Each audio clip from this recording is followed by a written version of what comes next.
যে Kushtia Islamic university বলতেও মাঝে মাঝে আমাদের একটা সীমাবদ্ধতা কাজ করত। আর চাকরির ক্ষেত্রে এমনও হয়েছে ভাইবা বোর্ড থেকে কুষ্টিয়া ইসলামিক ইউনিভার্সিটিকে একটা সর্বোচ্চ মাদ্রাসা হিসাবে দেখা যাইত। আমরা নাহিদ সবই বলেছে, আমি সর্বশেষ একটা কথাই বলবো, আপনারা এখানে যারা আছেন আপনারা সবাই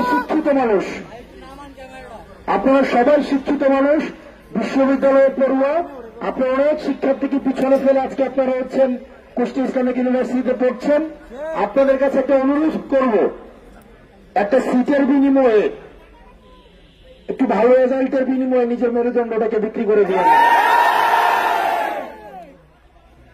আমরা আর ওই বাংলাদেশে ফিরে যেতে চাই না, যেই বাংলাদেশে একটা স্ট্যাটাস দিলে রাতের বেলা আবার রুম থেকে সিনিয়ররা ডেকে নিয়ে গিয়ে এই স্ট্যাটাসকে দিলে দেওয়াই হল থেকে বের করে দেওয়ার ঘটনা।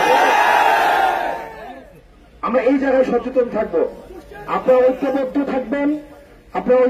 থাকবেন, মুক্ত চিন্তার পরিবেশটা উন্মুক্ত থাকুক। আমরা প্রশ্ন করব, বিমত প্রকাশের স্বাধীনতা আমরা নিশ্চিত করব। সবাই আমার সাথে একমত হবে, এটা কোনো মুখ্য না। এই যে আমরা এখানে অনেক মানুষ আছি, আপনারা অনেক জায়গায় দেখেন আমি অনেক জোরে জোরে কথা বলি, এরে হুমকি দেই, এরে ধমকি দেই, এটা আপনারা দেখেন। আপনারা আরেকটা চেহারা অনেকেও ছিলেন যে ক্লাসের মধ্যে আমরা কতটা ইন্টারেক্টিভ ভাবে আমরা ক্লাসে কথা বলি। আমার কাছে মনে হচ্ছে আমি আমার ক্লাসে এসছি। এই যে দেখেন আপনারা যে এখানে আছেন, অনেকে টুপি পরে আছে, অনেকে হিসাব আছে, অনেকের হিসাব নাই, অনেকের মেকআপ আছে, অনেকের মেকআপ নাই, অনেকের দাড়ি আছে, অনেকের দাড়ি নাই, অনেক মুরগি পছন্দ করে, অনেক মাছ পছন্দ করে। এইটাই ডাইভার্সিটি। আমাদের সোসাইটিতে সবগুলো এলিমেন্টস নিয়ে আমাদের সোসাইটি গড়ে ওঠে। আমাদের সবাইকে নিয়ে আমাদের থাকতে হবে, সবাইকে নিয়ে আমাদের চলতে হবে। আমাদের এই যে মত পার্থক্যটা, এই মত পার্থক্যকে আমরা এন্টারটেইন করব। আমরা বিমত প্রকাশের স্বাধীনতাকে আমরা নিশ্চিত করব।